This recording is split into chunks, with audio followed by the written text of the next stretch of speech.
멋진 신세계에 반드시 있어야 할 존재가 무엇일까 그랬는데 저는 공감 능력이 있었다면 어땠을까? 좀 더 멋진 신세계였을 텐데 라는 아쉬움이 나고요.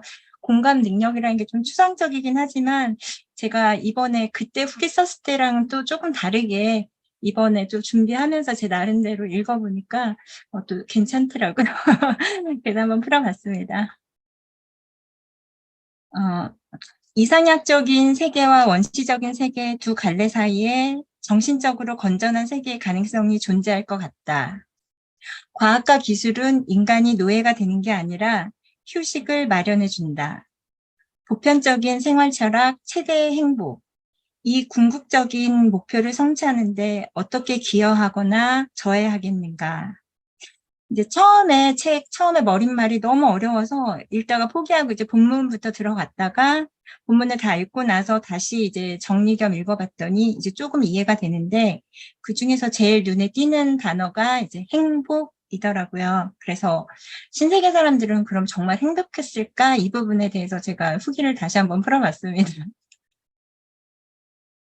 음, 책에서 제일 많이 슬픔을 토로했던 걸로 저는 느꼈던 게 존의 엄마 린다였고요.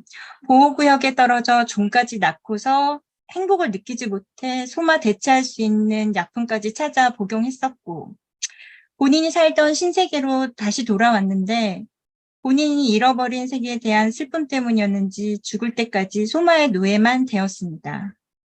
린다는 엄마인데 존을 돌봐주지 못했습니다. 본인처럼 낯선 세계로 와서 낯선 세계에서 살고자 하는 존에게 어떤 공감도 받지 못하게 한 채 본인만 소마로 행복만을 추구하고 죽음을 맞이했습니다. 두 번째로는 유리병에서 부화하고 계급에 맞게 훈련을 받아 신세계의 완벽한 만족을 느끼던 레니나입니다. 갑자기 원시시대에 대해 궁금해하고 출생 방식이 다르고 교육 방식이 다른 존에 대해 관심이 나중에 사랑으로 변하는데 본인이 배운 방식으로만 다가가려 합니다. 원시인 존은 특수한 상황을 에서 컸는데도 너무 적극적인 애정 표현으로 부담을 주었고 결국 지켜주지 못했고 존을 잃게 됩니다. 그리고 존, 원시 시대에서 신세계로 넘어와서 씩씩하게 살아보려고 했던 무공의 청년, 셰익스피어스를 통해 배운 인생관을 현실에 활용해서 엄마 린다에게도 안정감을 회복시키고 레니나의 적극적인 애정 표현을 좀 공감하면서 이해하려고 노력했다면 본인만의 세상을 만들려고 했던 노력들이 물거품이 되지 않았을 텐데 좀 안타까웠습니다. 그래서 제가 좀 세 명을 분류해보니까 린다는 세상이 본인에게 맞춰지지 않아서 슬퍼했고, 레니나는 본인의 감정만 생각하고 맞춰주길 바라고, 존은 양쪽 세상을 비교할 수는 있었는데 너무 본인만의 세계만 추구하려는 꿈을 꿔서 린다와 존과 레니나, 본인들의 초점은 모두 주변 사람들과 어우러지지 않는 행동들만 하지 않았나 이런 결론을 좀 얻었습니다. 그 책에 보면은 신세계에서 알파, 베타, 감마, 뭐 델타, 엡실론까지 해서 이 계급들이 자신들의 역할 외에 또 다른 생각과 행동을 잘 하지 않습니다.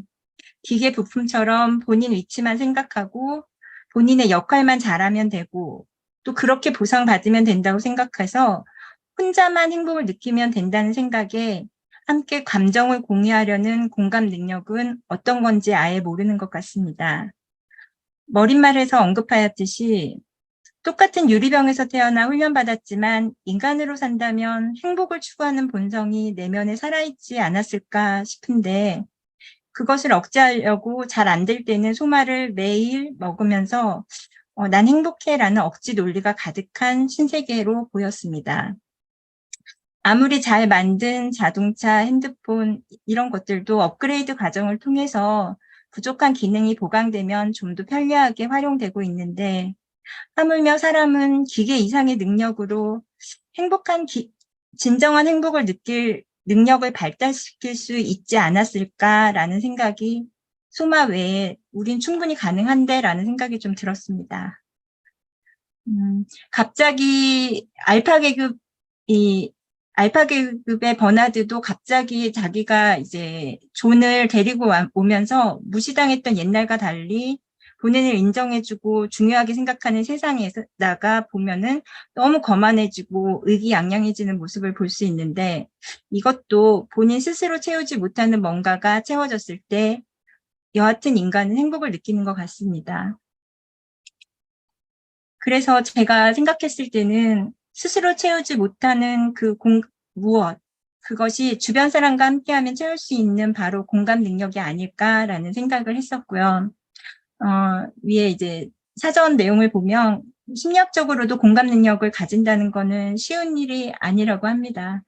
그렇지만 공감 능력이 조금이라도 있게끔 만들었으면 린다와 존, 버나드와 레니나도 우리 완도클럽처럼 상대방의 말과 행동의 작은 표현이지만 의견을 나눠주고 함께하면서 이견을 좁히고 또 만족하고 그러면서 행복해지는 새벽을 나누면 어땠을까? 행복하지 않았을까? 스스로 행복하지 않았을까? 이런 생각을 해봤습니다. 이상으로 공감 능력에 대한 아쉬움이 많은 신세계를 후기로 마칩니다. 감사합니다.